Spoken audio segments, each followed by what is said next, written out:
শিক্ষার্থীকে সেখানে যে কার্যক্রম অ্যাক্টিভিটি বেসড লার্নিং যেটা হচ্ছে এবং এক্সপেরিয়েন্সিয়াল লার্নিং অভিজ্ঞতা ভিত্তিক সেই কার্যক্রমে তাকে অংশগ্রহণ করতেই হবে।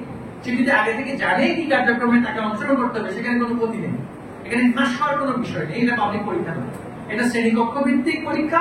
সেখানে প্রত্যেক শিক্ষার্থী অংশগ্রহণ করবে, অংশগ্রহণের মাধ্যমে সেই শিক্ষার্থী প্রকাশ করবে তার শিক্ষণ ফল যে লার্নিং আউটকাম সেটা অর্জিত হয়েছে কিনা। কারো কারো ক্ষেত্রে হবে, কারো কারো ক্ষেত্রে হবে না।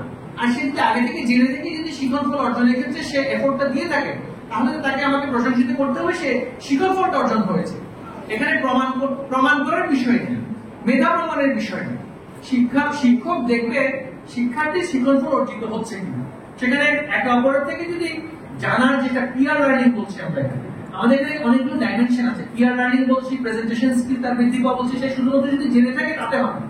তাকে উপস্থাপনাগত সক্ষমতা যেটা কমিউনিকেশন এবং প্রেজেন্টেশন স্কিল সেখানে কিন্তু তাকে নির্ধারিত মাত্রায় পারদর্শিতার যে স্তর সেটা কিন্তু অতিক্রম করতে হবে। তো সুতরাং এটা প্রশ্ন পাস করলেও সেটার কোনো উপকারিতা নাই, সেখানে তাকে অবশ্যই কার্যক্রমে অংশগ্রহণ করে পারদর্শিতার স্তর অতিক্রম করতে হবে। ধন্যবাদ।